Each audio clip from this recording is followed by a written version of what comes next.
e daí as pessoas vão escrevendo aqui e eu leio as questões para você. A gente não, as pessoas, os convidados, as pessoas que estão assistindo aqui não falam, ok? Tudo bem? E outra coisa, para todos que estão aqui, como vivemos tempos muito difíceis, Jefferson, nós já tivemos o debate aqui do Márcio Garcia, que invadiram a nossa página. Então, se alguém, acho que a maioria aqui deve ter, bem, mesmo que não tenha meu telefone, se por acaso alguém entra na página, porque entraram com pornografia, né? Xingando marxista, tudo aquilo que a gente sabe. A gente cai e aí você manda imediatamente para as pessoas inscritas um link novo, ok? Então, se qualquer coisa cai, retira, e aí a gente manda para você e manda para as demais pessoas, ok? Então, fique tranquilo, ok? Então, podemos começar a gravar? Eu acho que está até gravando já. Deixa eu Já só está fazer um gravando? teste. Eu preparei um material para apresentar, Sim. e aí eu vou fazer o teste aqui para ver se ele aparece, tá bom? Pode ser? Faça. Eu acho que aqui no compartilhar a tela. Sim. Deixa eu tentar aqui, porque eu não. Ixi. Vixe. Acho que eu achei aqui. Espera aí. E eu fiquei aqui esperando você me mandar uma mensagem. E aí, Ivan, que é o vice-coordenador Negrinho, até perguntou. Aí eu falei, não vou, já tinha dito para ele, ó, já está aparecendo. Está aparecendo já? Já. Então, o teste...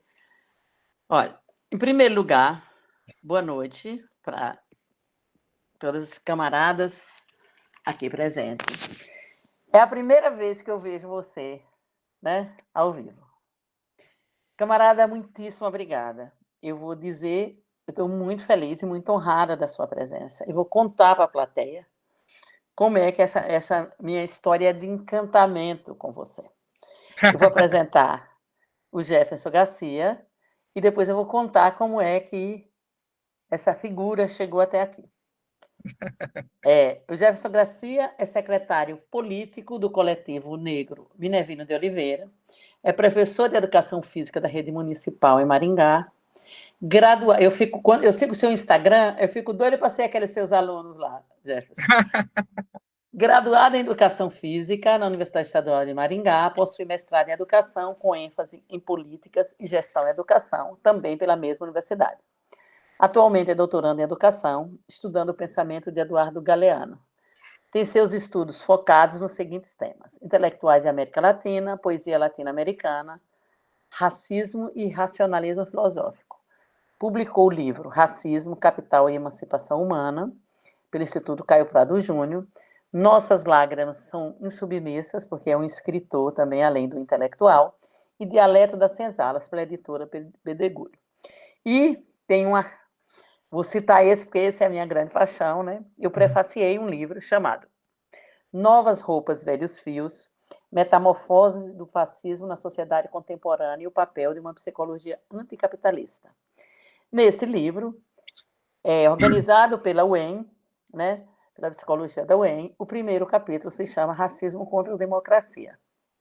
E eu, prefaciando, li todo. Quando terminou o primeiro capítulo, você me causou um problema do tamanho do mundo, Jefferson.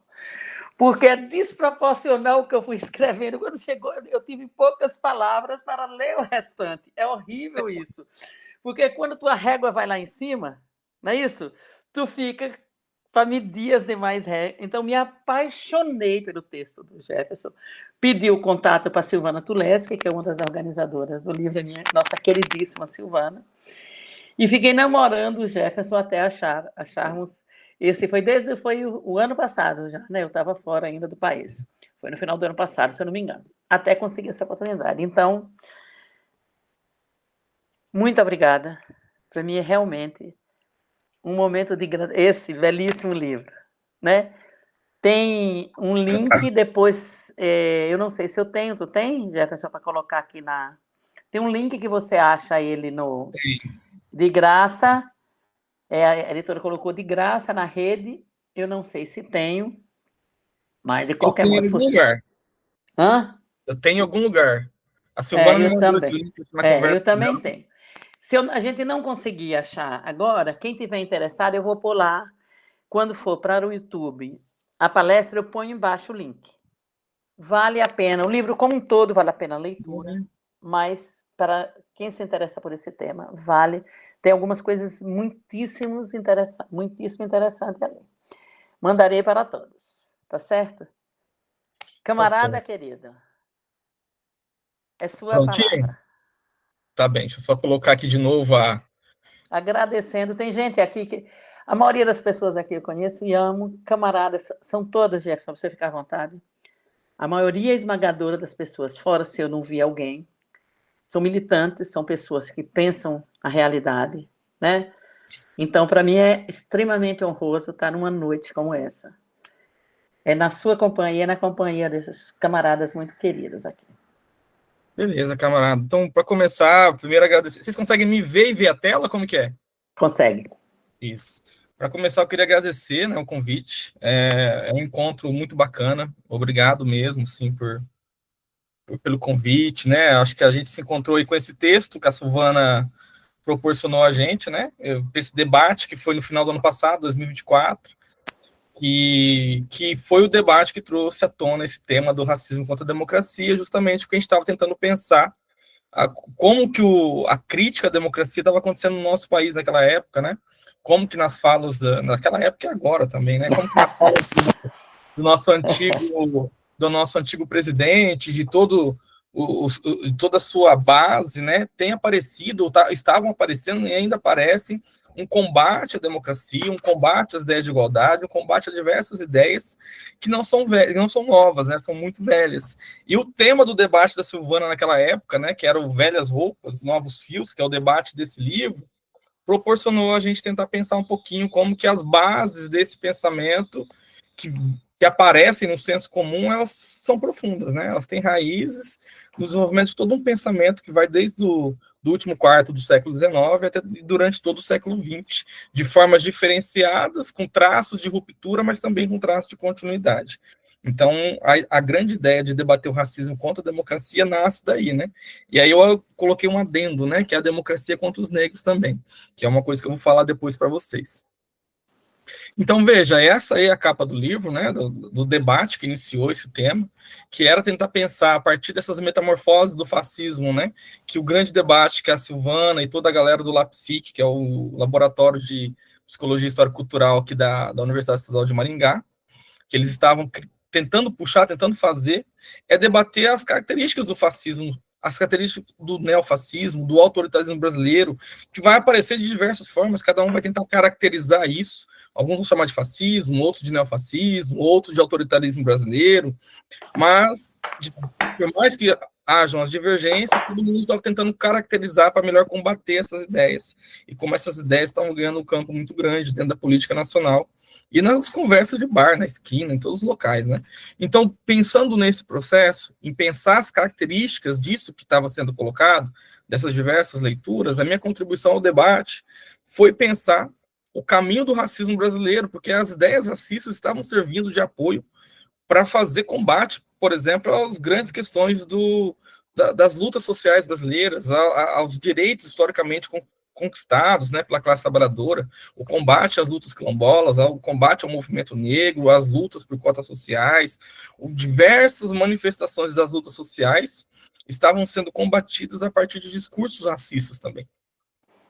Até mesmo porque a base teórica ideológica do fascismo, do neofascismo, do autoritarismo brasileiro, é uma base extremamente racista. Então, a minha tentativa naquele momento, na produção desse texto, foi tentar debater a ideia da teoria das raças até esse neofascismo, até esse autoritarismo nacional, pensando a sua origem, seu desenvolvimento, né? E para isso chegamos a esse texto, né? Que ele tenta pensar, principalmente partindo das contribuições do que o Marx vai tentar dizer, que a nossa sociedade ela não é apenas produção, a nossa sociedade ela também é reprodução. Então, a mesma sociedade que precisa produzir uma forma de exploração, ela precisa produzir a sua própria dominação. A forma de pensar e reproduzir as ideias, né? Não basta a gente produzir as mercadorias, a gente precisa produzir as ideias para que as pessoas adquiram a necessidade de comprar aquelas mercadorias. Então, há uma necessidade de reprodução dessa lógica, da lógica social, e a partir, principalmente, de 1870, algumas ideias em voga na Europa vão ser utilizadas para a gente pensar a formação social do nosso país, né?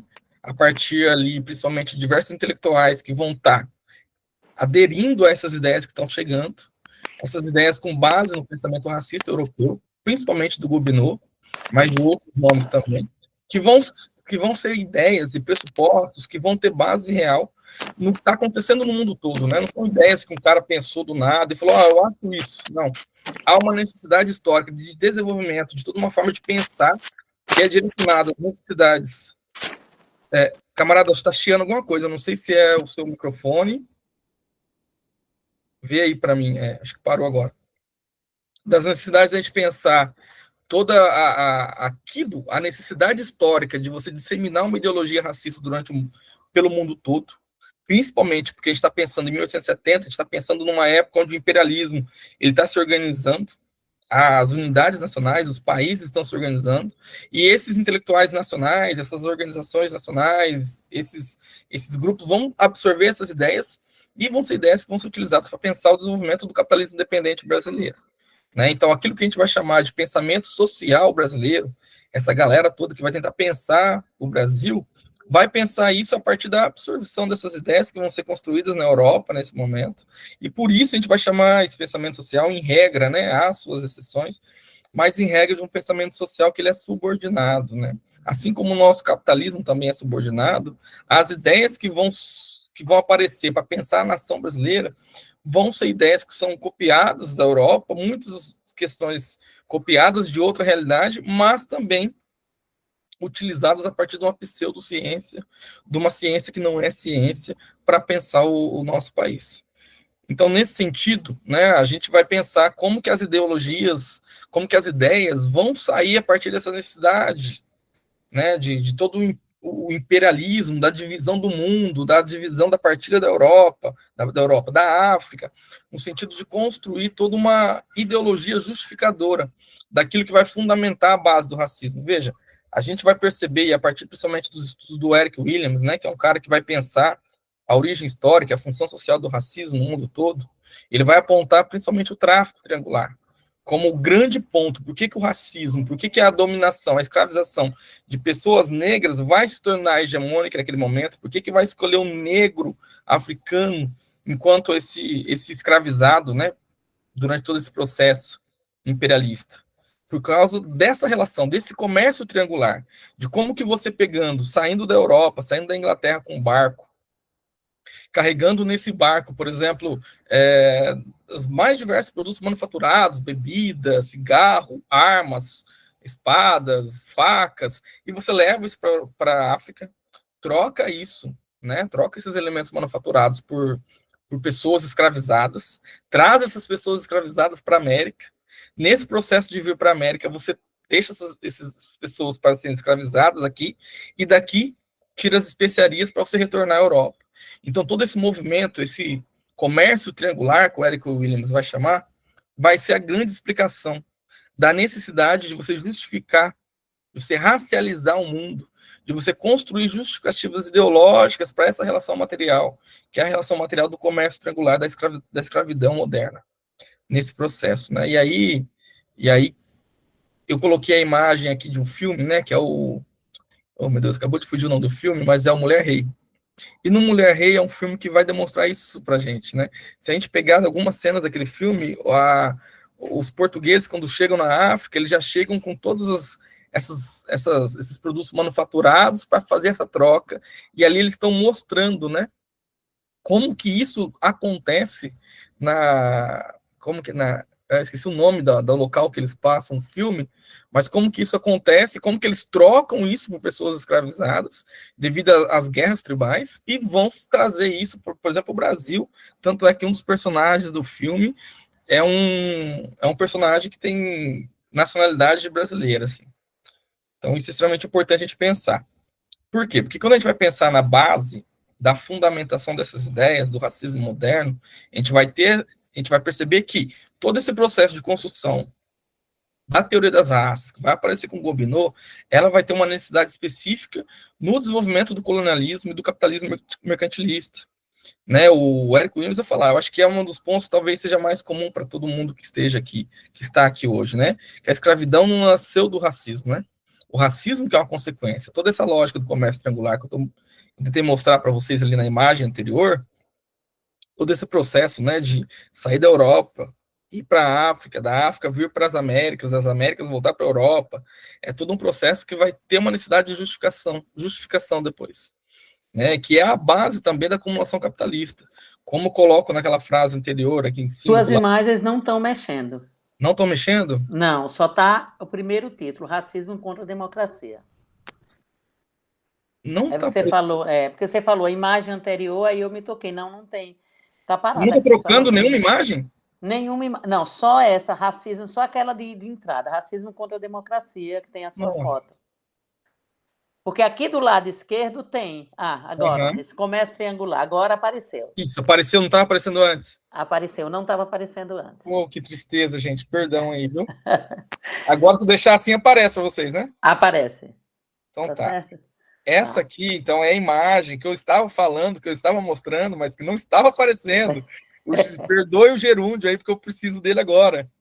Mas, assim, essa é a imagem que eu estava falando para vocês, essa é a imagem do filme também. Então, esse comércio triangular é a grande questão que vai fazer, que vai dar origem à necessidade histórica dessas ideologias, né? E aí, como eu estava falando, essa vai ser a base da acumulação capitalista. Na frase que eu coloco aqui do lado da personagem do filme, eu trago ali uma frase do Marx, né, que ele coloca: sem a escravidão não haveria algodão. E sem o algodão não haveria indústria moderna. A indústria moderna da Inglaterra, a produção da maquinaria e grande indústria, que a gente vai perceber lá no Capital, quando Marx vai discutir a maquinaria e grande indústria, discutir a jornada de trabalho no capítulo 7, a gente vai perceber que toda aquela explicação do que ele vai trazendo antes, no livro primeiro do Capital, a base de tudo aquilo que ele vai demonstrar depois, no capítulo da acumulação primitiva, né, que todo mundo fala, é o capítulo histórico. Não, todos os capítulos ali são históricos, né? Mas ali num dos últimos capítulos, ele vai explicar as relações que ele já estava demonstrando no Capital. Então, sem a escravidão, todo o processo de revolução industrial não existiria. Todo o processo de acumulação primitiva para a produção disso se dá com base na escravidão, e por isso a necessidade histórica de você justificar esse processo todo. E daí vai ser o racismo, como diz Eduardo Galeano, que vai ser a ideologia que vai legitimar esse saque durante todo o mundo, né? E aí a gente precisa pensar a relação entre racismo e ideologia, né? Porque a gente está tentando pensar o caminho, lembra? Eu tentei falar para vocês que eu estou tentando traçar historicamente o caminho para a gente pensar o desenvolvimento da ideologia racista dentro do pressuposto dessa conjuntura histórica nacional, mas também conjuntura mundial, do ressurgimento do autoritarismo, do neofascismo, ou de reorganização desses movimentos, e de que, então, o racismo é uma das bases disso, né? A gente vai perceber isso nas falas de grandes intelectuais e de organizações políticas hoje, do crescimento, por exemplo, do movimento neofascista, né? No mundo todo, e até no Brasil. Como que o racismo vai aparecer, portanto, como uma ideologia a partir de uma... Meu querido, posso lhe interromper de novo? Desculpe. O pessoal está sugerindo que você colocar em apresentação de slides, porque está bem pequenininho. E aí ele fica grandão. E como que eu faço isso, gente? Ali em cima está escrito arquivo, página inicial, não sei o quê. Vai lá, em apresentação de slide, que aí ele fica grande e vem sozinho. Pelo menos é o que estão dizendo aqui. Eu não estou achando esse local aí, não. Em cima, vê lá em cima. Não tem racismo e ideologia aí? Lá em cima, apresentação de slide. Olha o que está escrito lá. Arquivo, página inicial, inserir, desenhar, design, apresentação do slide. Vai lá, olha lá. Sobe. Sobe tua... Veja lá, na barrona de cima, tem uma vermelha. Foi? Arquivo, não. Não foi. Tu coisou em apresentação de slide? Ó, tem arquivo. Não, volta lá. Vamos tentar. É arquivo, página inicial, inserir, desenhar, design, vai seguindo. Transações, animação, não mexe nada disso. Depois de animações tem apresentação de slide. Lá no alto. Apresentação de slide. Lá no alto, vem. Não, vai para... Gente. Vai voltando para o começo. Tá, apresentação de slides, aqui. Achei. Tá. Achou? E agora, o que eu faço? Coisa em cima dele para ver o que faz. Clique em cima dele. O slide atual. Slide atual. Foi? Aqui para mim tá que foi. Foi? Não ficou grande não, Malu. Como se faz? Mas... Boa noite, professor Jefferson. Sim, e aí? Ali no slide atual mesmo. Isso, foi que eu cliquei. E não... Não ficou grande? Para mim tá inteiro aqui. Pra gente não ficou também. Então vamos seguir. Volta eu acho lá que a gente slide. segue mesmo, e tá tudo bem. Aqui dá para ler tranquilamente. Dá para ler? Segue lá adiante para aquela outra que tu tava lá. Tá, vou tentar achar que é onde tu tava. Deixa eu ver aqui. Desculpa a apresentação. Não, aí, desculpa, não. Desculpa você a interrupção. Espera aí. Acho que eu estava aqui. Na filosofia elaborada, né? Tá, assim ou assim? Assim ou assim, gente? Para a gente, os dois modelos aparecem mesmo. Não mudou nada. Seguir tranquilamente a apresentação, que está bem de boa. Pode seguir. Poxa vida, perdão, gente. Não, pode seguir que a gente está conseguindo ler. Vou seguir assim mesmo, então. Beleza. Então, vamos lá. Eu estava falando da relação entre racismo e ideologia, né? De como todo esse processo vai necessitar de uma filosofia elaborada, né? Ou pelo menos a falsificação de uma filosofia elaborada. E também de um senso comum, porque você precisa fazer com que essa filosofia elaborada entre aspas, ela adentre as formas de ver o mundo da classe trabalhadora de forma geral. Então, a filosofia racista, ela vai ser desenvolvida a partir da teoria das raças, a partir da eugenia, a partir do darwinismo social, que você todas as formas de ver a desigualdade de sujeitos como algo natural, e elas precisam aparecer nas tradições, na religião, na escola, na imprensa, nos costumes. E isso vai se dar a partir de 1853, principalmente, né? Por mais que essas ideias já apareçam, as ideias já vão aparecer de certa forma. Elas vão ser organizadas a partir daí. E por que a partir de 1853? Porque diversos movimentos históricos de luta da classe operária irão acontecer, estavam acontecendo a partir de 1840, como, por exemplo, todas as revoluções que vão acontecer na Europa, que o Marx vai dar atenção para elas, vai discutir, e que a partir desse momento, pós-Revolução Francesa, a burguesia não tem interesse mais em compreender o mundo, mas ela quer travar esses movimentos sociais. Então não interessa mais para a burguesia aquilo que ela queria antigamente. O que ela queria antigamente era compreender o mundo para combater as ideias feudais e conseguir ser a classe dominante, né? E a partir de agora não interessa mais. Então, por isso, ela vai precisar justificar as suas necessidades imperialistas. Toda a burguesia vai precisar fazer isso. E uma das grandes questões é na formação desse Estado nacional. Porque a França, para conquistar o mundo, a Inglaterra, para conquistar o mundo, precisa de um exército grande, forte. Ela precisa que as pessoas matem pelo seu país, ela precisa que as pessoas lutem pelo seu país. Então, criar a unidade nacional, a ideia do francês é muito importante, a ideia do inglês, a ideia do alemão é muito importante. E a teoria das raças vai servir para isso. Porque mais do que fortalecer a ideia de nação, mais do que preparar a ideia de nação nos indivíduos, não somente como cidadãos, é a ideia de um povo, de uma raça. A partir do momento que eles defendem o povo, a raça, aquele sujeito se sente pertencente, sente a sua identidade, e por essa identidade ele vai matar nas guerras, pela sua raça. Então isso vai adquirir um papel extremamente importante na formação dos sujeitos, pelas necessidades do imperialismo, né? E isso vai ter que adentrar na cultura, no modo de vida, no modo de viver, de pensar, de sentir a vida, na escola, na formação militar, né? Quando os franceses vão olhar para o alemão e pensar como que se dá a formação física do alemão, como que se dá a língua, qual a língua do francês, qual a língua do inglês, que você precisa construir essa identidade, que é algo importantíssimo para a gente pensar o imperialismo e para a gente pensar em outro momento, talvez, as características e particularidades da nossa formação brasileira, né? Que a partir de 1930, a necessidade da formação da nossa unidade nacional, ela é diferenciada. Ela vai abandonar, de certa forma, esses pressupostos da teoria das raças, e vai aderir ao pressuposto da democracia racial, que é outra conversa para a gente fazer depois. E aí, gente, é extremamente importante a gente pensar que as ideologias, né, para a gente pensar elas, como diz o Terry Eagleton, né, as ideologias, para serem verdadeiramente eficazes, devem dar algum sentido.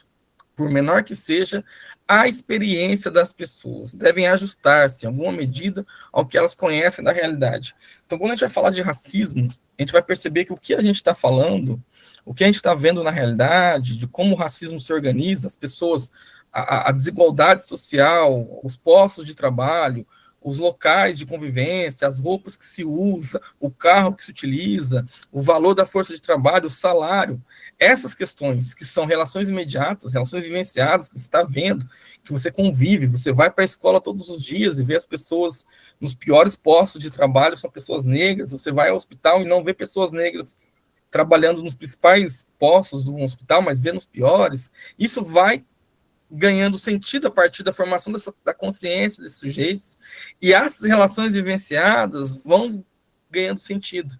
E aí as relações racistas têm um aparato, né, das relações imediatas, dos vínculos imediatos, para se justificar na consciência das pessoas.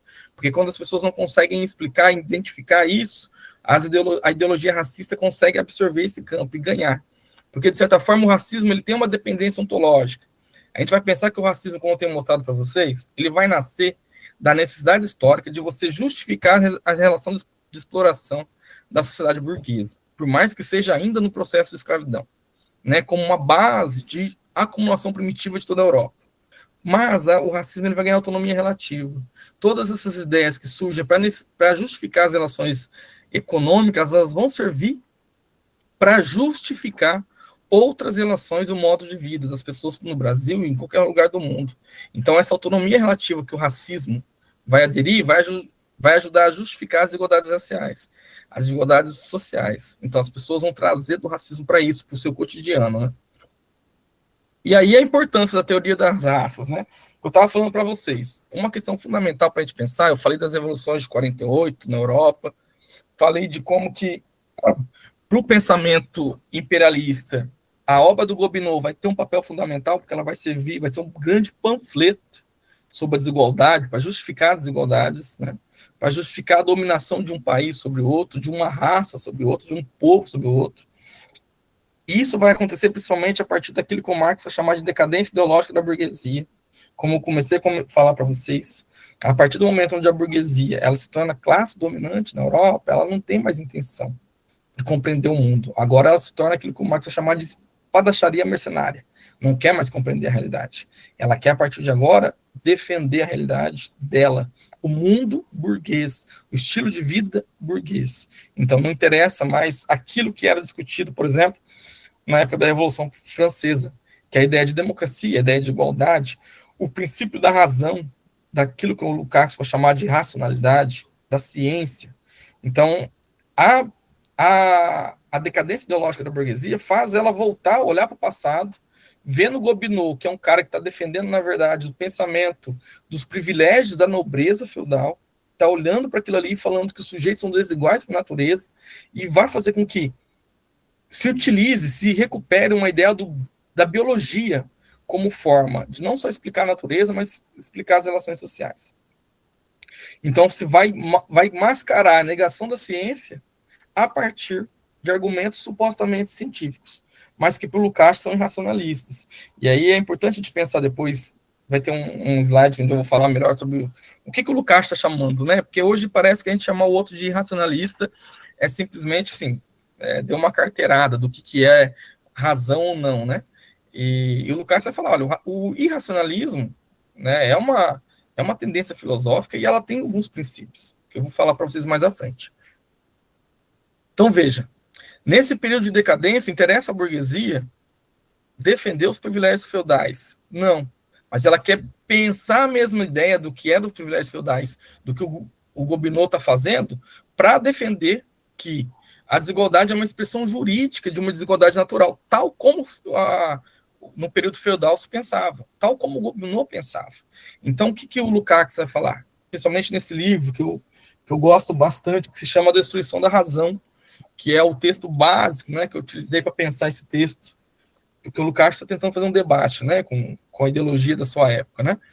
E aí o que o Lukács vai falar? Olha, o que eles pegam do Gobineau, da teoria das raças, eles pegam ela para tentar aburguesar, transformar, mudar a roupa, né, dar um caráter científico para ela, porque olha, não é ciência, mas a partir do momento que eles tentam colocar a biologia para justificar, eles tentam trazer uma nova roupagem para combater não só as revoluções de 48, mas também debater tudo que a Revolução Francesa vai trazer em relação às ideias de igualdade e democracia que vão aparecer, por exemplo, na Revolução Haitiana.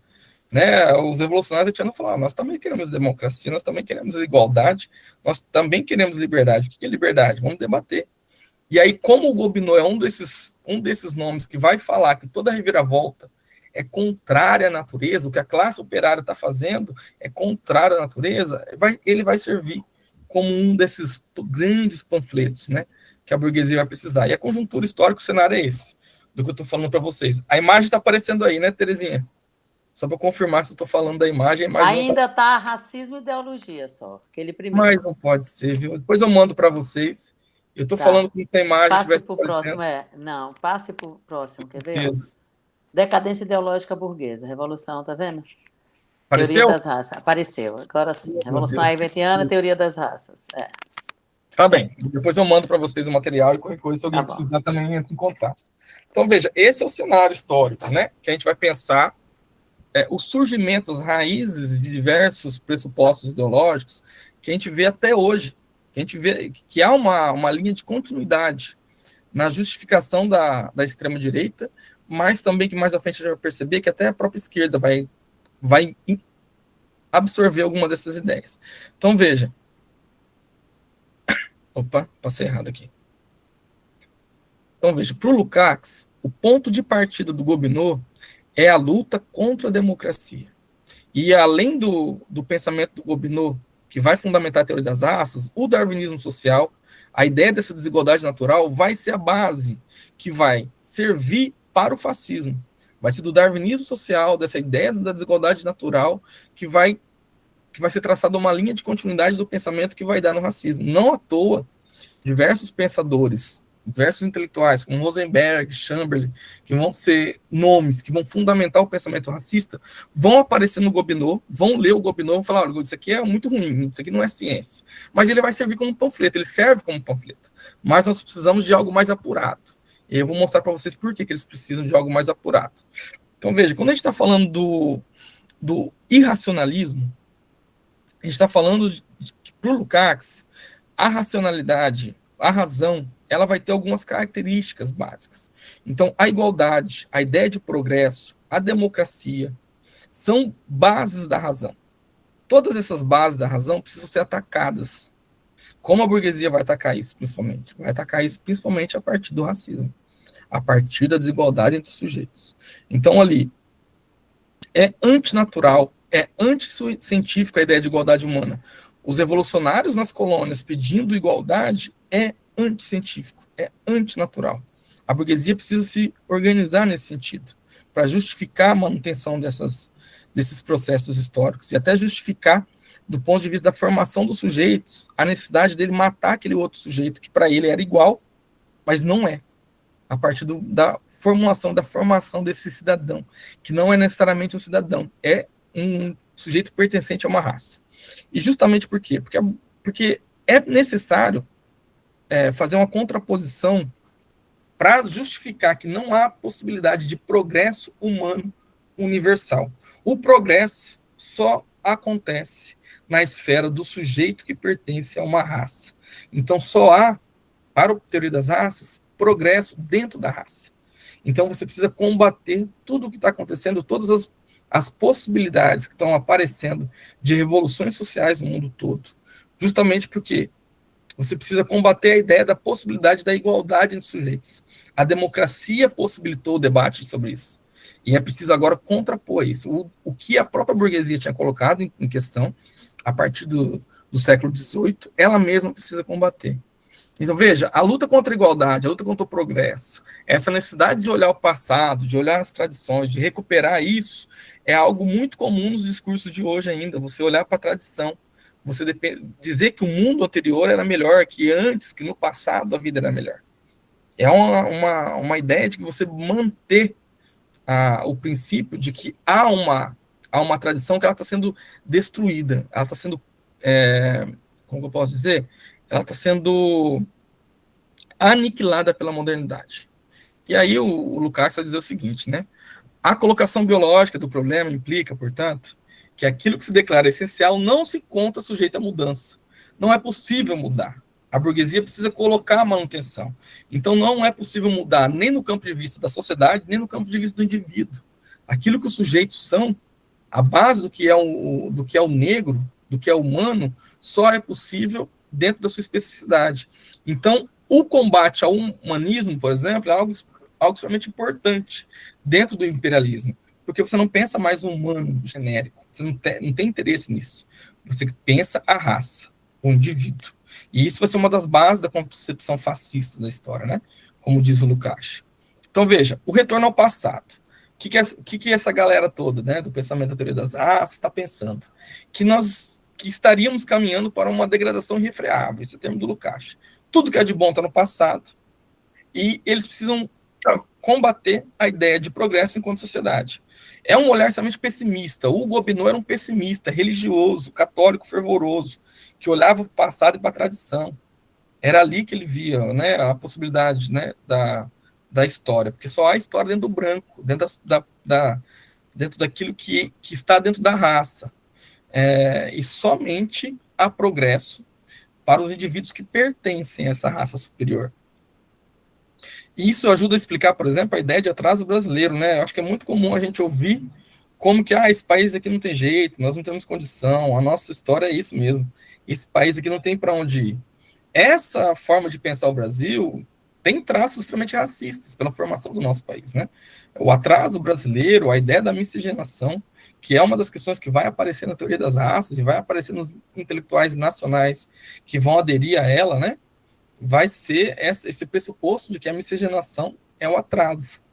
E aí é o que o Clóvis Moura vai chamar de ideologia do colonialismo. Não só o Clóvis Moura, mas tem um outro autor que agora eu esqueci o nome, que vai trabalhar também de como que a ideologia do colonialismo vai explicar, né, por que há essa ideia de que esse país não tem condição de chegar a lugar nenhum, que é uma ideia que tem uma base extremamente racista. Pela nossa formação social, pela mistura das três raças, esses três grandes rios que vão se juntar, e a partir daí não vai dar nada de bom nesse país. Então, nesse sentido, o que acontece?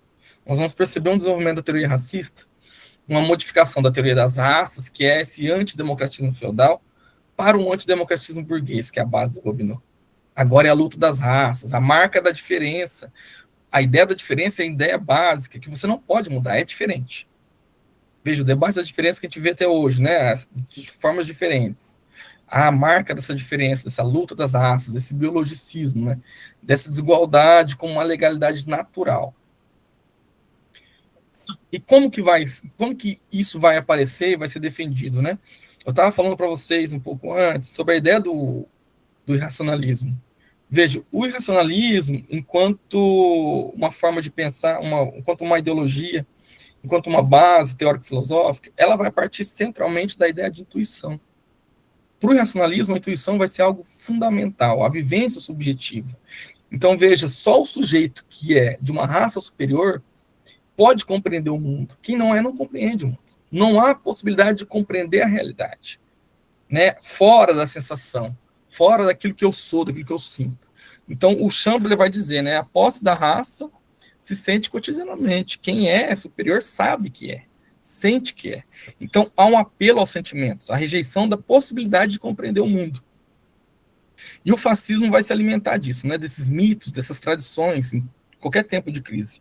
E isso vai aparecer nos discursos mais banais até hoje. Essa ideia de que você não precisa de dados, de números, você sabe que você está certo.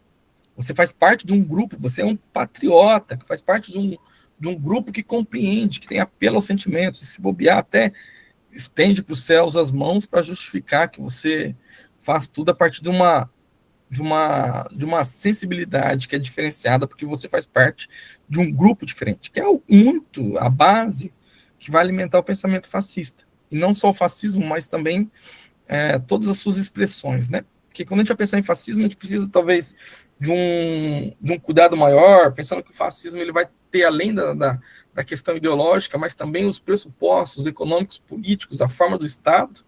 Mas quando a gente vai pensar em Brasil, que a gente não tem essa forma do Estado propriamente, como teve a Itália, como teve a Alemanha, mas a gente tem essas expressões políticas e ideológicas, né?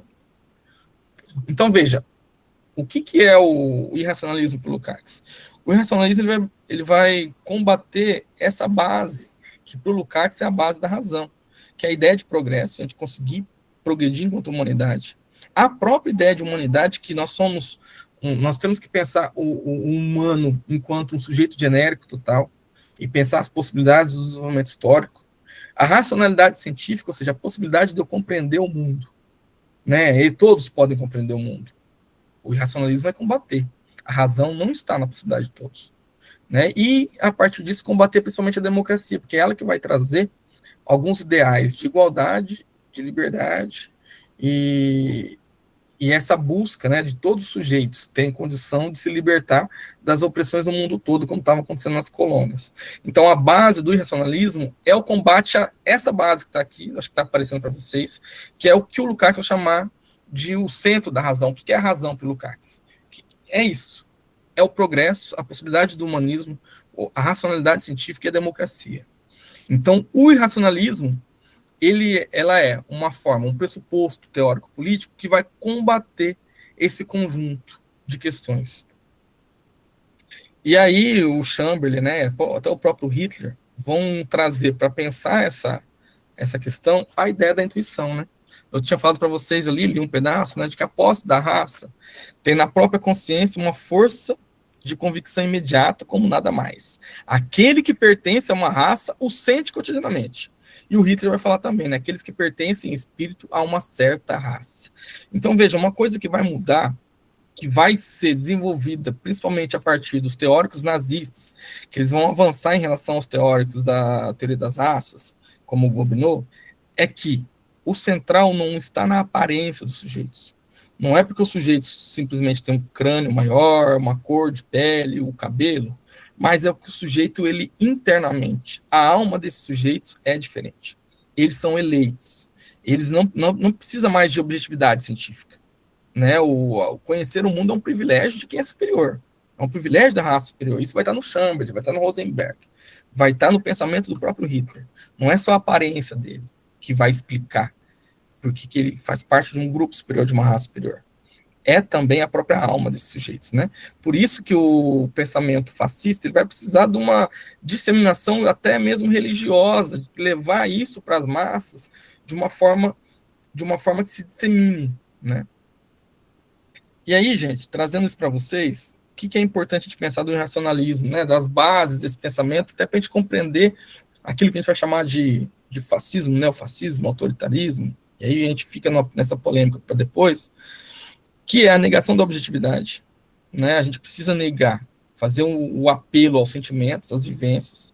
Então isso vai estar, então não importa a objetividade, nós não queremos saber dos dados objetivos, da realidade objetiva, é aquilo que eu penso, aquilo que eu sinto, aquilo que eu pronuncio, que eu falo a partir daquilo que eu estou, daquilo que eu sei. Né? O conhecimento ele é intuitivo, então isso vai ser uma base do pensamento que vai permanecer. Há uma raça interior. Por mais que as pessoas hoje não consigam, na maioria dos casos, compreender e desenvolver essa teoria da raça interior dentro dos programas políticos, há um crescimento de uma ideia de que alguns grupos, alguns sujeitos, são melhores do que outros sujeitos, a partir do que a base do pensamento fascista. Né? Essa superioridade moral de alguns sujeitos perante outros. Né? Essa base, né, do pensamento irracionalista, que vai servir para os programas políticos. E aí, o que é grande questão para a gente? Né, essa negação da objetividade que vai aparecer nos discursos políticos, vai aparecer também na tentativa de combater esses discursos políticos. Não só a extrema-direita vai negar a objetividade, mas em muitos casos, dentro do próprio pensamento da esquerda, a negação da objetividade vai ser utilizada uma tentativa de combater o pensamento racista. Por mais que no próprio pensamento racista a base do sentimento seja também algo fulcral, né, das contradições, se a gente pensar o desenvolvimento das ideologias, né.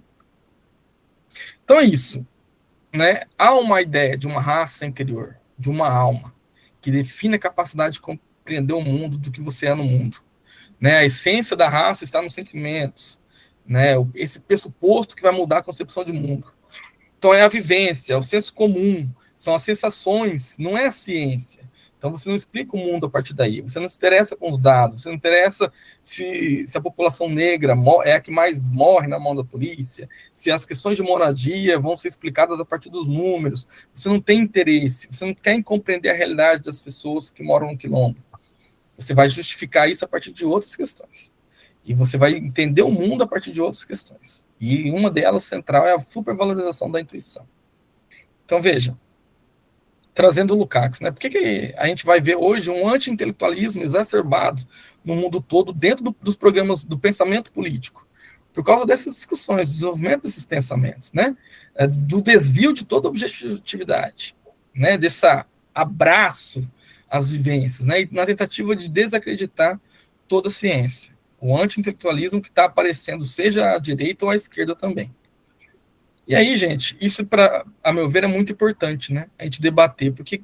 Porque a gente muitas vezes vai tentar combater o pensamento racista com uma base teórico-política que em muitos casos é próxima desse pensamento. Né? A possibilidade do conhecimento ela se dá para o racionalismo pelo desvio da objetividade. Né? A vivência ela possibilita de compreender o mundo, mas ela é extremamente limitada. As emoções possibilitam de compreender o mundo. Se não fosse a poesia, né? Como que a gente entenderia a poesia? A poesia possibilita, a literatura possibilita, as emoções possibilitam, mas a observação imediata, a compreensão imediata, ela não garante a compreensão da realidade. Ela é uma possibilidade. Ela não pode ser a centralidade do conhecimento. E veja, a ideologia racista vai dizer que ao mestiço, ao miscigenado, ao negro, não há possibilidade do conhecimento, porque ele não é sujeito superior. Então há necessidade de negar a ciência.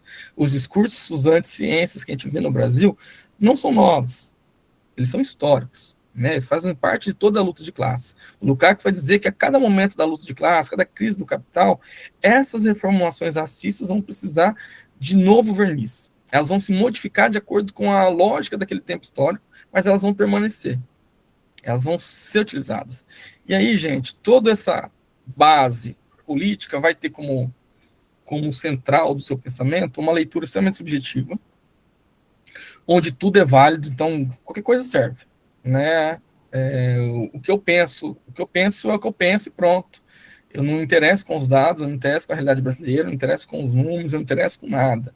Eu me interesso com o que eu e meu grupo, o que a minha identidade está dizendo. E a direita vai encampar isso, a extrema-direita vai encampar isso com uma força muito grande. Durante todo o século XX, o movimento mais identitarista que existe é a extrema-direita. Né? Então, esse conhecimento vai ser vinculado a partir das suas práticas. Eles não estão preocupados com ciência. A realidade é difusa, ela é dinâmica. Então, quem vai colocar algo à prova? Ciência, colocar um pensamento à prova, discutir esse pensamento, isso está fora de ordem do pensamento irracionalista, né? Como que vai se explicar o mundo? A partir da intuição, da representação. A gente quer dizer que a intuição não serve de nada? Ela, em algum instante, ela pode servir, sim. A intuição ajuda a explicar algumas coisas, mas ela não garante. O que vai garantir a compreensão do mundo é a ciência, é a validação. Então, a partir do momento onde você não coloca nada à prova e qualquer leitura é válida, você vai explicar o mundo a partir da sua identidade, simplesmente. E aí todas as identidades não conseguem conversar, porque cada identidade fala a partir da sua experiência, a experiência do seu sujeito. A extrema-direita fala a partir da experiência do sujeito que é superior, do sujeito que é ariano, né, daquilo que vai se desenvolver a partir do pensamento fascista, ou das suas expressões no Brasil, né, a partir de outras formas de pensamento da extrema-direita, que não são necessariamente fascistas, mas dialogam, brincam com o pensamento fascista.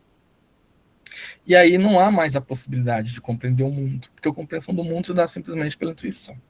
Então, veja, muitas das ideias que a gente vai pensar, que a gente vai ouvir para pensar o Brasil, pensar a política brasileira, vão partir centralmente da base da intuição, que é a base do pensamento irracionalista.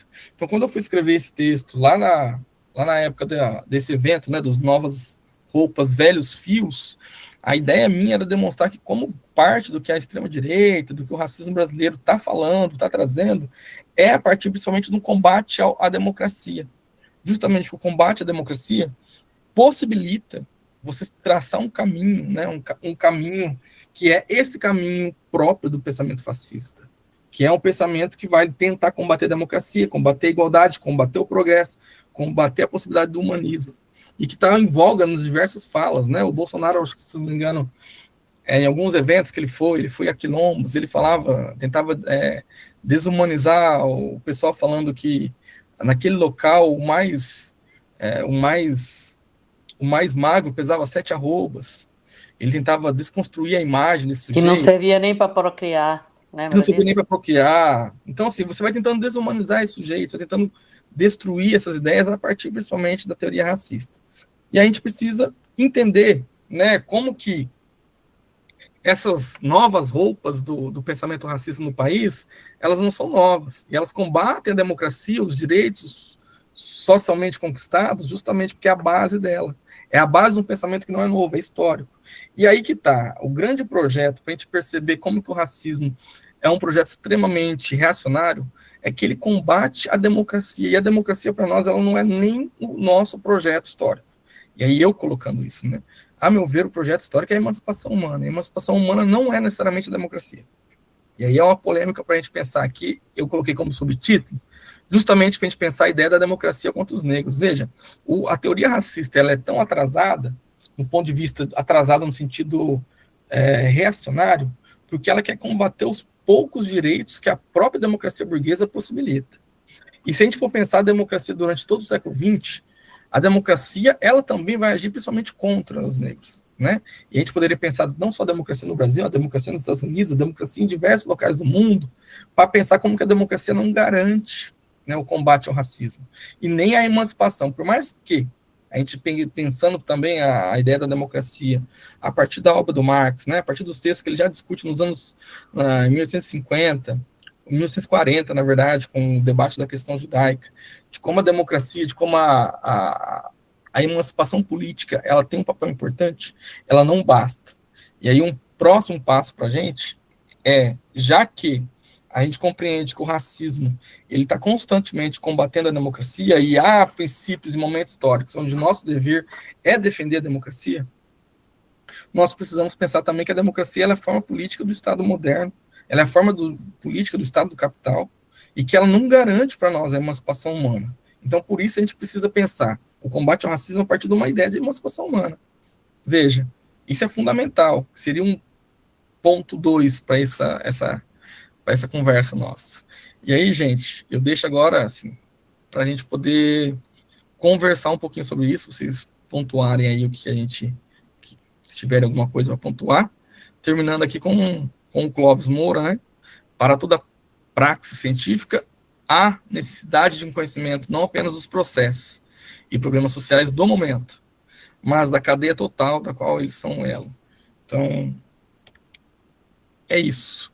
Obrigado aí, gente. Como que eu termino aqui? Fechou ali? Acho que vou tentar aqui voltar. Pronto, acho que foi agora. Pessoal que está aqui, vocês entendem por que é que eu fiquei apaixonada pelo texto desse rapaz? Por isso. Você sabe aquela sensação, às vezes, na vida? Você conhece uma pessoa, aí você vai lá no rolê, acha bonitinho, não sei o que, depois você começa a conversar e fala, ai, que engano, me enganei. Ou namora um mês, né? Nesse caso, o meu encantamento inicial pelo texto é plenamente e mais além daquilo que eu esperava. Muito, muito, muito obrigada, camarada. Muito obrigada. Eu que agradeço. Quem quer fazer questões, por favor, coloque aqui. E coloque, porque senão eu coloco. Senão eu tenho um monte de questões. Eu estou com 8 páginas de anotações aqui, né? De provocações, porque mesmo que, né, eu também seja uma lucatiana, adotamos a mesma, né, a mesma, digamos, a mesma vertente marxista para pensar o real, você coloca de uma forma didática, sem perder a profundidade. Normalmente, né, o didatismo às vezes peca acaba, né, simplificando demais o que precisa ser dito. Fabiola, eu acho que é a primeira, né? Fabiola pergunta aqui, é a primeira. Maria Gorete pode escrever aí, tá? Que aí eu leio a questão. Fabiola pergunta, eu vou fazer 3 questões, e aí você responde as 3 e os próximos. O que seria emancipação humana ao seu olhar? Maria Gorete, você quer escrever sua questão aí, enquanto eu coloco uma que eu tenho para ele? Uma dúvida, Jefferson. Quando você coloca ali a questão lá do Gobineau, no começo, que propunha, né, o extermínio, né, a minha questão, né, é uma dúvida mesmo, não é uma discussão, uma dúvida para que você me esclareça mesmo. O que eu sabia até aqui, e é por isso que a dúvida me apareceu, era que nem todo racismo, historicamente nós conhecemos o nazismo, propõe a extinção do outro, né? Nem todo racismo propõe a extinção, até porque alguém tem que fazer o trabalho da produção. O que, ali nesse começo, o racismo propunha o extermínio negro ou a sua subordinação apenas? Ok? Mais alguém? Então, você pode discutir essas 2 questões enquanto as pessoas vão se organizando para fazer questão. Gente, aproveitem, viu? Porque não é todo dia, porque se deixar, eu já fiz uns 10 questões aqui. Estou tentando aqui achar o link do livro que a Silvana me mandou, mas não achei. Então, deixa eu fechar isso aqui. Não deu tempo. Mas depois ele está... Assim, nas próximas perguntas eu consigo achar, está nas conversas, mas quando eu abro o web WhatsApp aqui no computador, ele não dá as Então, conversas. vai respondendo o que eu tento aqui. Beleza, ó. Primeiro sobre a emancipação humana, né? Veja, quando a gente está pensando em sociedade, quem que foi a pergunta da emancipação humana mesmo? Eu esqueci, não foi a Maria Gorete, né? Foi Fabiola. Foi Fabiola. Fabiola, primeiro, obrigado pela pergunta, né? Quando a gente está pensando em emancipação humana, a gente está pensando num projeto de sociedade. Então, assim, a gente para pensar a sociedade, a gente não pensa só nos problemas que ela tem. A gente precisa pensar aquilo que a gente acredita que seja o melhor para modificar essa sociedade, que tipo de sociedade a gente quer. Então, lá nos anos 1840, 1850, quando o Marx está se deparando com diversos problemas em relação às necessidades da classe trabalhadora, ou em relação a opressões mais específicas, como a opressão que os judeus sofriam, e muito está sendo discutido sobre a necessidade de um Estado laico para se resolver o problema dos judeus. Ele vai dizer, olha, não basta, a gente precisa de uma outra forma de sociedade, que ele vai chamar de emancipação humana, não basta a emancipação política. Veja, na emancipação política, na democracia, nós todos aqui nessa sala somos iguais. Se o Elon Musk entrar aqui agora, ele também é igual a gente. Ele também é igual a gente, ele vai entrar aqui na sala e vai conversar com a gente também. Então, na democracia, esses sujeitos de diferentes classes sociais, de diferentes condições de vida, de diferente forma de sobreviver ao capitalismo, são tratados como iguais na forma política, mas na forma econômica são extremamente desiguais. Então, o princípio da democracia, da emancipação política, ele garante este princípio, na igualdade abstrata das relações formais da sociedade do capital. Quando a gente está pensando numa igualdade diferente, que é uma igualdade substancial, onde não existam classes sociais, onde não existe a necessidade de você explorar. Porque quando a gente vai pensar da exploração, a gente vai pensar que toda exploração necessita de dominação, necessita de opressão. Então, nesse sentido, essa sociedade vai precisar de uma forma política, que vai fazer com que nós sejamos todos iguais. Eu e o Elon Musk somos pessoas iguais perante o Estado, a democracia nos garante. E nós não somos diferentes perante a sociedade. Por isso, o projeto de emancipação política não garante aquilo que o Marx vai pensar lá atrás, da igualdade dos sujeitos realmente, verdadeiramente dada, onde não hajam distinções de classe, econômica e politicamente falando. E o Marx vai chamar isso de socialismo. Para o Marx, emancipação política é socialismo. Para o Lukács também.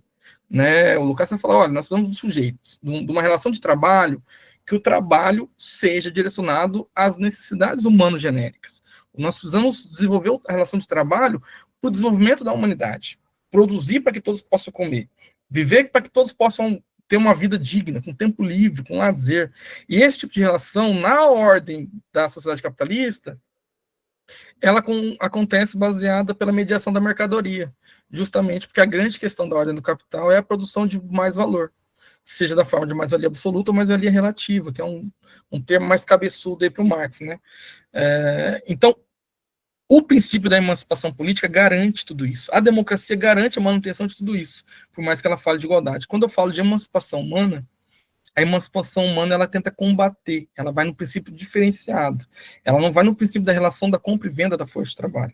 Ela vai no princípio de construir outras relações sociais, onde os humanos possam desenvolver humanamente em todas as relações. Por mais que a relação de trabalho seja uma relação ontológica, né, não há como você se distanciar disso que você precisa. A relação de trabalho não precisa ser essa que a gente tem sobre a forma capitalista.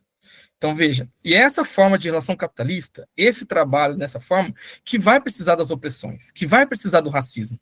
Porque toda exploração necessita de uma dominação, de uma opressão. Então, não dá para a gente acreditar que na democracia o racismo vai poder acabar, porque não pode. A democracia garante as relações de trabalho tal como elas são hoje, que são relações de exploração dos sujeitos sobre outros sujeitos. Então, qualquer projeto que seja de emancipação humana, ele precisa acabar com essa relação de dominação. Então, ele tem que ter por base o combate ao racismo também. Porque o racismo ele faz parte de todo esse processo de dominação da relação capitalista. Então, por isso, a emancipação humana não é a mesma coisa que a emancipação política. Por isso que a democracia não é o mesmo que a emancipação humana. Por mais que essa seja uma polêmica dentro do campo marxista. Seja uma grande polêmica, né? Vocês estão no Rio de Janeiro, vocês sabem que tem as discussões do Carlos Nelson, da democracia como valor universal. Nós temos. Então, estou entrando numa seara que é mais difícil, né? Que é mais complicada, mais problemática, mas é a minha tese, né? É daí que eu parto do princípio de que a democracia não garante. Não é o desenvolvimento da democracia, né? Não é porque muita gente acredita que a democracia, essa forma básica já está aí. A questão seria a gente ampliar a democracia. Não. A democracia só amplia os direitos ou reduz a partir da primeira crise do capital. A primeira crise tendencial da taxa de lucro, você vai contratar imigrantes, porque a força de trabalho é mais barata, você vai despedir brasileiros, o racismo vai aparecer na boca dos brasileiros, porque eles vão enxergar no seu desemprego os imigrantes como os culpados, eles não vão perceber que o valor da sua força de trabalho está sendo reduzido pelo desenvolvimento da maquinaria, que vai fazer com que os valores que entram na reprodução da sua força de trabalho, do arroz, no celular, na bermuda, na calça, são questões próprias da realidade capitalista. Então, a democracia vai permitir que isso se desenvolva, que isso se mantenha. Então, isso é extremamente importante do ponto de vista da gente entender qual que é a diferença entre emancipação humana e emancipação política. Agora, vamos lá para a pergunta 2 do extermínio, né? Olha, camarada Terezinha, né? A questão do extermínio, eu vou confessar que aí é uma deficiência minha. Eu não tenho certeza se na obra do Gobineau isso está posto, né? Sobre o extermínio, porque ele está falando principalmente da superioridade, está justificando as relações. O que o Gobineau está querendo falar, olha, gente, né? Não dá isso aí, não. Essa galera que está na rua aí, que está pintando a bandeira francesa de vermelho, tanto sangue que está na rua, essa galera é o atraso. Nós precisamos entender por que isso daí não nos serve, nós precisamos olhar para trás. Então, ele está muito preocupado em justificar. Né? Não tem ainda uma ideia do extermínio. E eu concordo com você, né? Tem a questão porque você precisa dessa força de trabalho. E é justamente por isso que a gente vai pensar a América Latina e o capitalismo independente. Para que serve a força de trabalho brasileira? Para que serve a formação do nosso país? Por que a democracia, aqui a democracia racial, ela vai ganhar força a partir dos anos 30 e não o pensamento da teoria das raças? Ela vai perder força. Porque você precisa criar, em alguns setores do mundo, uma força de trabalho barata que vai servir para que as empresas, as grandes indústrias, consigam produzir as suas mercadorias com menor valor, uma força de trabalho com menor valor. Então, a força de trabalho na América Latina é uma força de trabalho ligada decisivamente a isso. Então, você pode exterminar todos esses sujeitos? Não, você não pode exterminar todos esses sujeitos. Né? Então, você precisa das relações, porque o racismo ele tem essa funcionalidade. Do mesmo jeito que a gente justifica o imperialismo, a dominação de uma nação por uma outra nação que, na verdade, é um povo, você precisa justificar por que o trabalhador no Brasil ganha menos que um trabalhador na Europa. Né? Por que essa força de trabalho, ela vai ser uma força de trabalho que, pela formação do nosso Estado, pela unidade nacional, vai ser uma força de trabalho preparada para isso. Né? Para esses empregos, para esse tipo de trabalho, para produzir certo tipo. O Brasil tem uma função social na divisão internacional do trabalho. Então, a gente pensar a América Latina a partir dessa função é decisivo para a gente entender por que a questão do extermínio ela vai se dar em certos setores. Mas ela é hegemônica? Eu acredito que não. Né? Eu acredito que não. Mas ela, por que ela não é hegemônica? Porque nós precisamos de uma relação onde as pessoas tenham, né, uma relação de compra e venda da força de trabalho no capital. E alguém tem que vender essa força de trabalho, alguém tem que furar poço. Alguém tem que carregar as coisas, alguém tem que ser o funcionário que vai trabalhar no posto de gasolina, que vai encher o tanque do carro, e esse cara não pode ganhar o mesmo que a galera da Faria Lima lá e tal. Perfeito. Mais alguém tem alguma coisa? Pessoal, os que estão aqui, os que estão chegando pela primeira vez, é um dos raros momentos...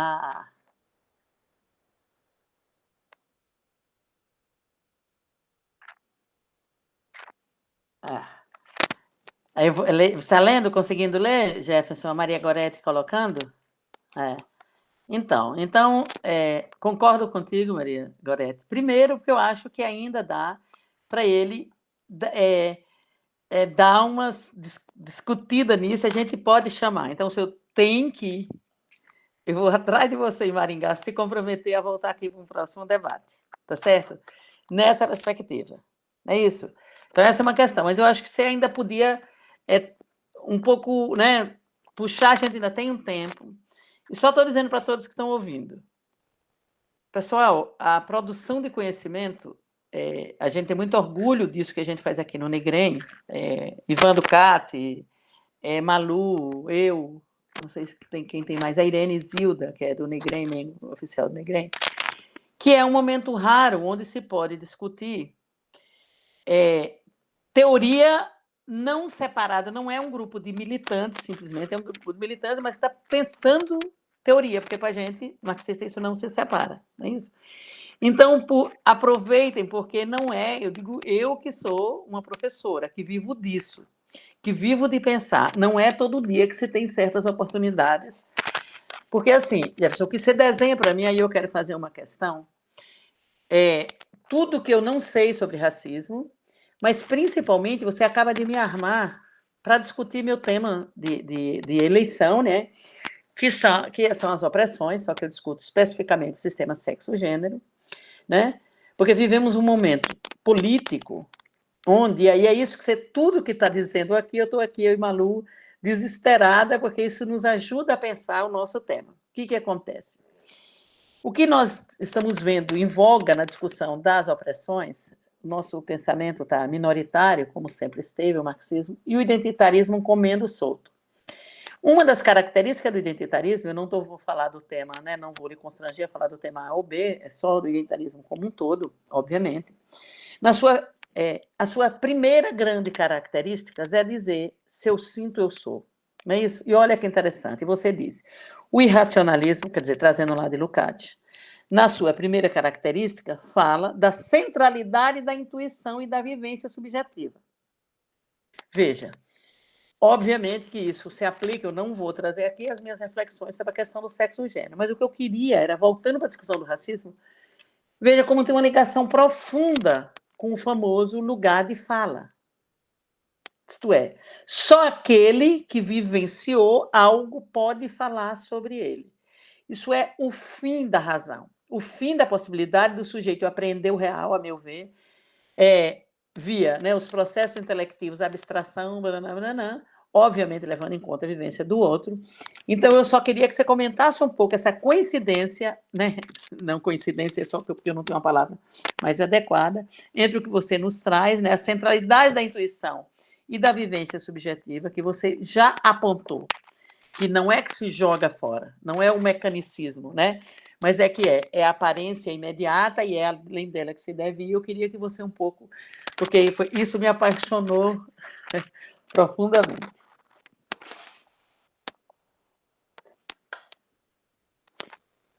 Não estamos ouvindo. Desculpa, eu desliguei o microfone para você poder falar e não voltei. Vou tentar conversar com o que você colocou e com o que a Maria Goretti também colocou ali. Então veja, começando da sua, que está mais fresco aqui na cabeça, depois eu leio de novo. Quando a gente vai pensar o processo de desenvolvimento das relações de produção a partir do último quarto do século XX, estamos pensando ali principalmente a partir de 1960, 1950, a gente vai perceber que as relações de produção no mundo todo, elas começam a modificar por causa da crise do capitalismo. O capitalismo ele começa a se reinventar. E ele começa a se reinventar no sentido da produção das mercadorias. Então, o que ele vai fazer? Ele vai começar a olhar para o capitalismo, olha para o mundo e vai perceber aquilo que tem sido demandado. As pessoas estão querendo lutar pelas suas necessidades individuais, pelas necessidades ecológicas. As pessoas querem um carro vermelho, a outra quer um carro azul, a outra quer um cabelo dourado, a outra está lutando pelos direitos das pessoas, pelas pessoas trans, pelos direitos das pessoas LGBT, pelos direitos das pessoas negras, por todos os direitos sociais que são extremamente importantes e válidos e decisivos, que nós temos que apoiar todas essas lutas. Mas o que o capital olha para isso e faz? O capital percebe com isso que ele consegue e pode adentrar esse grande nicho, essa grande necessidade que está na classe trabalhadora e absorver. Né? Então ele percebe, as mudanças no processo de produção vão se adaptar a isso. Então você vai começar a pensar melhor a produção de mercadorias a partir do indivíduo, a partir do que ele quer, das suas necessidades específicas, a partir dos seus interesses, e o que vai ser relacionado a tudo isso é o grande programa político que está em voga a partir daí, que é o programa neoliberal. O programa neoliberal é simplesmente capitalismo de uma forma reorganizada, o liberalismo reorganizado. Então a grande questão não é o neoliberalismo, é o capitalismo. Mas o neoliberalismo ajuda a gente a pensar.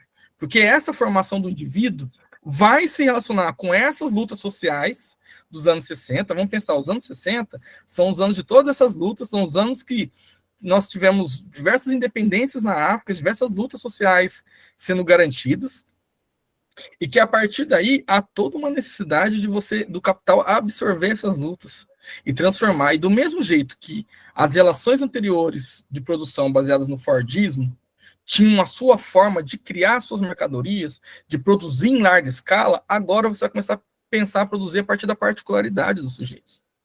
Então você começa a modificar a produção. E você precisa, lembra lá no começo, quando eu falei, o capital ele é produção e reprodução. Então você não precisa só produzir a sociedade, você precisa reproduzir ela na cabeça dos sujeitos. Então, se o modo de produção fordista tinha, além das relações de trabalho, né, da forma de trabalhar, também a sua forma política, que era o americanismo, né, o Gramsci vai chamar que era a forma de vida norte-americana, essa ideia de como o norte-americano vivia, que isso vai ser implantado, vai fazer as pessoas decidirem quais são os seus valores, as suas necessidades, a sua identidade, as mudanças no último quarto do século XX também vão fazer. Do mesmo jeito que a crise do capital vai fazer com que você tenha essa maior utilização do modo das relações de produção tortistas, né, da produção mais específica, da produção em menor escala, mas percebendo as individualidades, no campo de vista do pensamento neoliberal, você vai ter o programa político neoliberal e você vai ter um modo de vida que a gente vai chamar de pós-moderno, né? Essas relações do que é, de você absorver das relações estéticas questões políticas, e você vai construir um modo de vida adequado a essas novas relações de produção. Então, aquilo que a gente vai chamar de pós-modernismo vai ser, na verdade, a grande compreensão, a grande forma de pensar o modo de vida a partir desse momento histórico. E o elemento central disso é o identitarismo. O que é o identitarismo? A elevação da identidade até o máximo do possível, da fragmentação do sujeito. Então, o identitarismo é a elevação da identidade aos mais altos princípios do capital liberal, do capitalismo, da necessidade do indivíduo, desse, como que se coloca, é um individualismo não exacerbado, mas essa autonomia, esqueci a palavra, agora estou tentando resgatar. Mas, enfim, essa molécula, esse grande sujeito individual que não tem necessidade. Monadológico. Então, e esse indivíduo que agora ele pensa o mundo a partir de si. Ele pensa a realidade a partir de si. Então, o pensamento, o identitarismo, ele é nada mais do que isso. Então, por exemplo, o identitarismo a gente acabou conhecendo muito a partir das discussões e críticas ao movimento pós-moderno dentro do movimento negro, do movimento feminista. Mas o identitarismo ele é muito maior que isso. Se você for pensar um sindicato hoje, eu lembro aqui das discussões do meu próprio sindicato, eu sou professor, trabalho em educação básica, é muito difícil a gente conseguir fazer o sindicato discutir as questões raciais, e fazer o sindicato ter uma política para pensar o racismo dentro da estrutura do próprio sindicato e aquilo que o sindicato está representando enquanto a classe trabalhadora. Um sindicato que não consegue sair das relações próprias, da visão mais geral do que é a classe trabalhadora, não consegue identificar as particularidades e só atua como se todos os trabalhadores fossem um tipo só de trabalhador, é um sindicato extremamente identitarista. Ele só se preocupa com um determinado tipo de identidade, de questão, de interesse. Ele não consegue compreender. Por quê?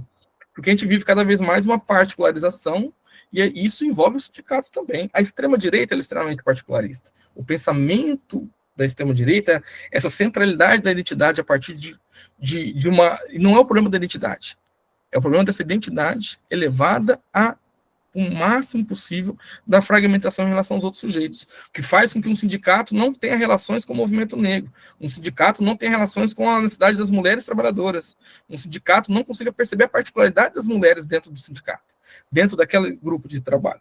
Então, isso tem a ver diretamente com todo o desenvolvimento do capital no último quarto de século.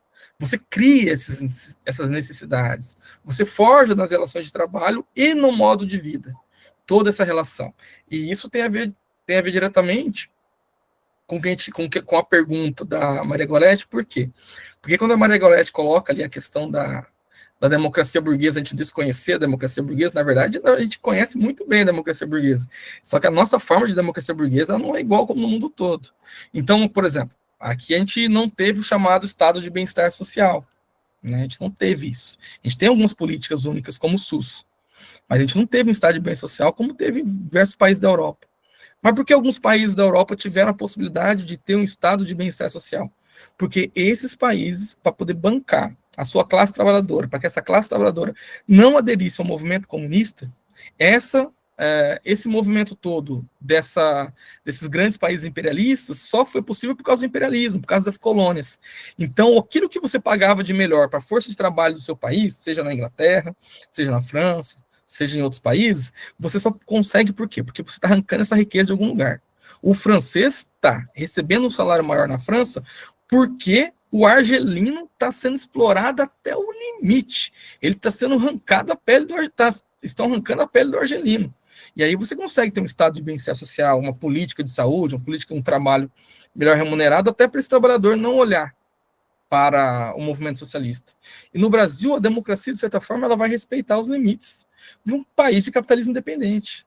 Então, por isso, não é que o país não tenha condições, é que nós temos uma forma, né, de desenvolvimento do nosso capitalismo, uma especificidade do nosso capitalismo que vai explicar por que a democracia aqui é diferente da democracia em outros locais. Né? E aí, se a gente for pensar nos últimos anos, por exemplo, pensando na democracia e pensando a junção do debate da Terezinha com o debate da Maria Goretti, a nossa reforma do aparelho do Estado no Brasil, nos anos 90, ela vai juntar as duas questões, a democracia e o identitarismo. Por quê? Porque ela vai falar para a gente, olha, a democracia no país vai permitir que vocês que estão, após a ditadura militar, pedindo maior participação política, vocês vão poder participar. Vão participar. Amigos da escola, todos pela educação, vocês vão poder participar. Então, vocês estão dentro da democracia, vocês vão participar, porque têm autonomia, vocês têm liberdade, vocês têm tudo. E aí, dentro dos grupos políticos, né, das lutas sociais, movimento negro, movimento de mulheres, isso vai aparecer também a partir do individualismo, que eu vou chamar de individualismo coletivo. Então, você não é necessariamente a sua mônada, mas dentro do seu grupo você é uma mônada. Então, dentro do grupo negro, é só o movimento. Eu não consigo relacionar as lutas sociais do movimento negro com a luta das mulheres, porque eu estou preocupado com as lutas das mulheres, somente as mulheres negras. E muitas vezes eu não consigo nem fazer essa relação, dependendo da conjuntura do movimento negro. Há muitos problemas nisso, né? Então, essas mônadas, essas relações de identidade, vão ganhando um caráter de identitarismo, não só de identidade, porque as identidades, elas fortalecem as lutas sociais. Os movimentos por identidade, eles conseguem perceber o que cada fração da classe trabalhadora tem como necessidade. O Marx dizia isso. Se a gente pegar o livro Primeiro do Capital, eu sou muito fã do livro Primeiro do Capital. O livro Primeiro do Capital, o Marx vai falar de diversos grupos sociais que têm as suas particularidades na luta de classes, que determinados grupos de trabalhadores têm alguns interesses. As crianças. O Marx falava das crianças na manufatura. As crianças precisam de um programa pensado para elas pelas necessidades específicas. E, ao mesmo tempo que se pensava na necessidade das crianças, se pensava na necessidade das mulheres, do lucro proletariado, de diversos grupos de trabalhadores que ele vai pegar a partir das anotações, dos relatórios, daquela galera que passava os relatórios de fábrica, que eu esqueci o nome dos relatores agora, minha memória é péssima, mas ele pegava os relatórios e falava, olha, a condição da classe trabalhadora inglesa está nesses relatórios. O que é a maquinaria e grande indústria está aqui. Então, assim, a classe trabalhadora é uma só, mas ela tem suas especificidades. Então, ela é negra, ela é mulher, ela é criança. Ela tem várias questões aí, precisa a gente pensar no contexto dessa grande questão aí. Maria Gorete, eu lhe convido a mandar sugestão de um título para o próximo debate. A gente vai centralizar o professor aqui, você manda a sugestão de título e eu convido o professor, porque vai ser uma... Mais alguém quer fazer uma questão? Gente, aproveite, porque ele tirou até as 9 para estar com a gente. Se vocês não aproveitar, eu sou uma baiana vinda da roça, com sede de saber há muitos anos. Eu sou uma oportunista, isso é, eu aproveito todas as oportunidades que pintar na minha frente. Se ninguém fizer uma, eu queria discutir algo também contigo. Camarada, eu penso muito pouco, apesar de eu coordenar o Negrem, eu discuto a questão das mulheres, a questão do racismo eu faço isso. Se sobe sempre nos ombros do gigante para poder pensar as questões. Veja, eu queria que tu... algo que tem me chamado a atenção nos últimos tempos, né? Quando tu fala de ideologia, aí vamos para Lukács, toda a discussão. O que se tem, na minha percepção ainda empírica, eu não faço pesquisa sobre isso, mas como cientista social e como uma velha marxista, se olha o real sempre a partir da posição, né, da luta de classes. Se tem notado, no que se refere às mulheres, essa é a minha posição, não é uma discussão com relação a ela, um avanço extraordinário para acabar com o direito das mulheres. Essa é a minha luta de outono, ok? Então, eu olho, seja na concretude, no feminicídio, em retirada de todos os direitos, etc., etc., como do ponto de vista aqui sobreestrutural, ideológico, como é que a mass média representa, o que é, toda essa discussão que você sabe que rola por aí, que é meu métier e que a gente não vai. Então, veja, é um ataque direto em todos os âmbitos contra o direito das mulheres. No entanto, veja, no que se refere à discussão do racismo, do ponto de vista da materialidade, ele se aprofunda a níveis inauditos, nós sabemos. Seja no número, né, do desemprego, do salário pago, tudo isso que você nos disse e nos ensinou aí. Seja nas expressões mais, né, que a gente pensa que só são essas, o racismo, né, do sujeito que foi morto porque entrou num lugar com um cachorrinho e era negro. Se aprofunda a níveis inéditos o racismo concretamente. No entanto, nos mass média burgueses, esta discussão aparece, que nós sabemos que é falsa, mas aparece invertida. Expresso onde? Você pega um número grande de jornalistas da Globo hoje, negros. Sabemos que estão ganhando 1/5 do salário que o branco ganhava lá, ok? Mas a preocupação de ocupar, e sim, nós sabemos que isso é fruto da nossa luta e não achamos ruim, não é isso? Dialeticamente. Mas expressa, que eu acho que o mais expressivo desse movimento é, por exemplo, como 3 ou 4 novelas, os personagens são negros, os personagens centrais. Isso é, uma mass média fazendo um movimento no sentido que não existe. A novela mais famosa, que é a tal de Vale Tudo, a grande vilã faz aliança para casar com o seu filho com uma mulher negra. Do ponto de vista da realidade, isso não existe, ok? No entanto, se você olhar todos os recantos, no número de apresentadores aumentando, e nós louvamos, né? Que a nossa presença aqui, do que você disse, o racismo é uma concretude. Nós negros moramos, né, nos piores lugares, as pessoas olham e faz sentido ser racista, porque negro está na cadeia, nós nunca somos o bonitão da história. Então.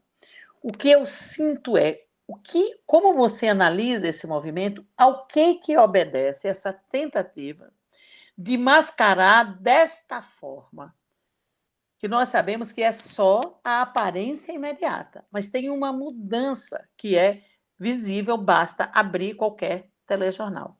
Queria que você me ajudasse a entender essas caraminholas que estão na minha cabeça.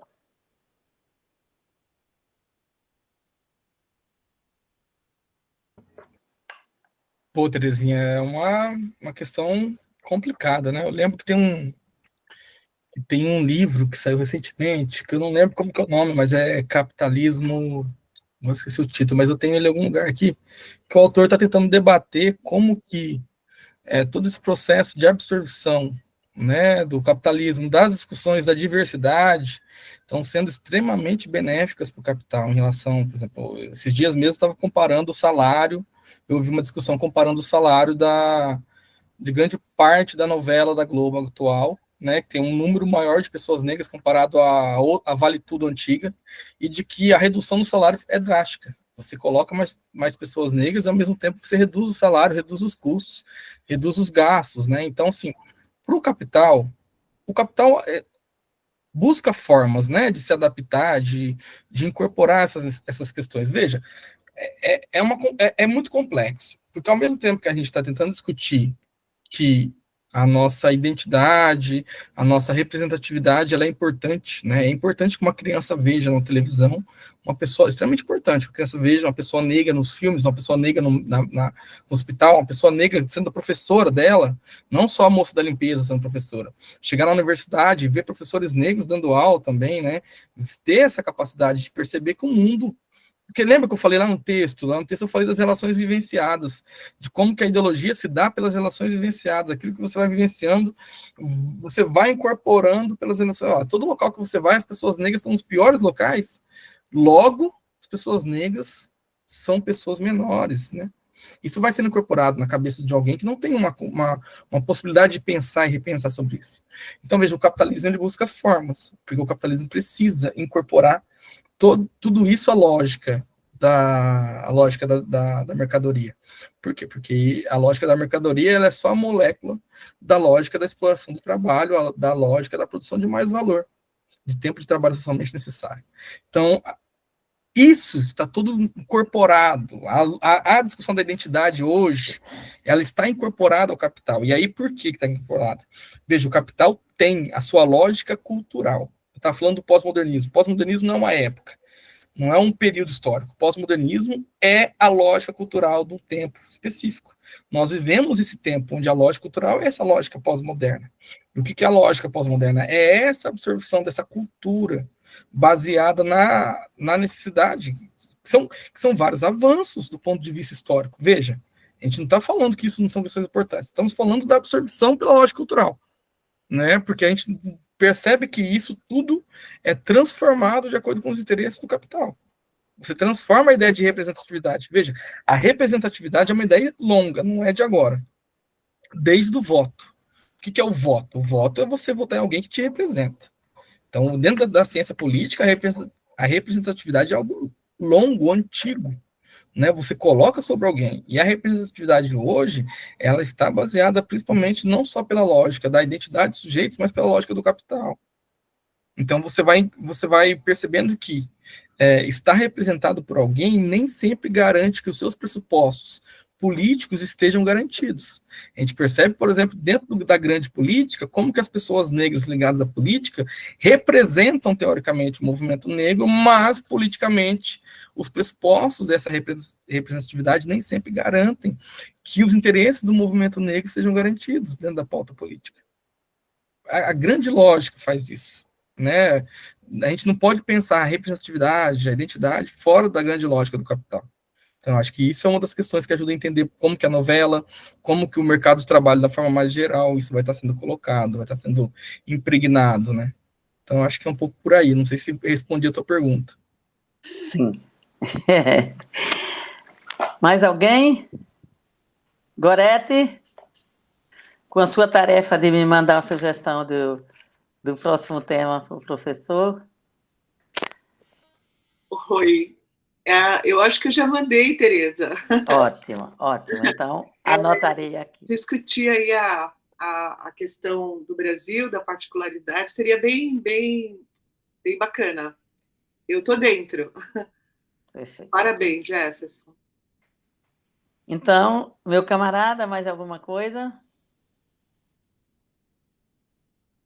Gente, só agradecer mais uma vez o convite, né? Obrigado pela oportunidade de conversar com vocês. Eu acho que é um tema muito importante para a gente pensar as raízes teórico-filosóficas do que a gente está vendo hoje, do que a gente está tentando combater. À esquerda ou à direita, você colocou, né, como que os debates, a questão da intuição, ela não é só uma questão da direita, né? A intuição, a resposta intuitiva está também no movimento da esquerda, quando a gente tenta não compreender a realidade a partir de uma forma de você entender o mundo, mas a partir do que eu penso sobre o mundo não é. Há uma diferença. Não há identidade. O Lukács vai dizer isso, né? Não é da identidade. Não identidade. Eu não sou o mundo é diferente de mim, há um distanciamento. Se eu não posso passar por um processo intelectivo para compreender o mundo, há um problema, porque o mundo sou eu, é aquilo que eu penso dele, é aquilo que eu acho dele. Então, hoje, para pensar como que a extrema-direita age, a extrema-direita age, teórico-filosoficamente, mesmo muitas vezes sem saber, a partir de ideais próprios do racionalismo filosófico, a partir dessas ideias que são muito antigas.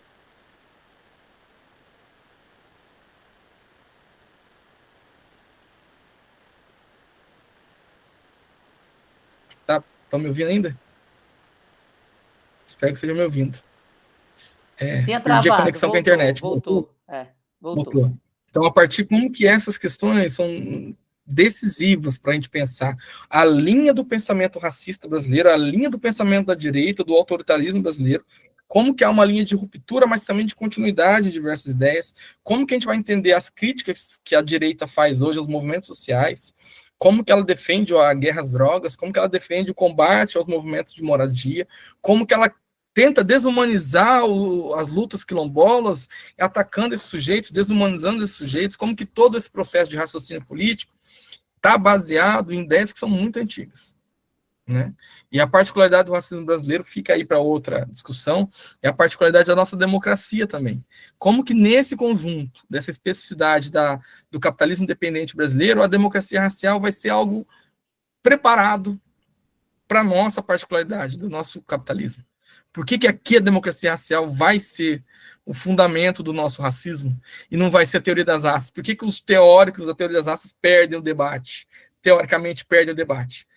A discussão da nossa unidade nacional é o caminho. Precisamos criar um Brasil unificado. Enfim, eles precisavam criar, né? A partir da... Eu falo precisão, às vezes eu falo como se fosse a gente, mas é isso. Sim. Obrigado, gente, mais uma vez. Até a próxima. Meu camarada. Terezinha, obrigado pelo convite. Muitíssimo obrigada. Genial. Me ensinou, acho que para todo mundo aqui, mas falo em nome próprio, eu estou assim, em êxtase, de saindo mais contente do que eu esperava ainda. Muito obrigada. Obrigada, camaradas todos que ficaram até aqui. Boa noite. O senhor está convocado, vamos acertar nossas agendas, para começar o primeiro semestre de 2026. Trazer de volta o debate aqui nos termos que você achar mais interessantes. Muitíssimo obrigada. Boa noite, obrigado. Meu camarada. Muito obrigada. Boa noite a todas e todos. Posso fazer uma pergunta? Já foi.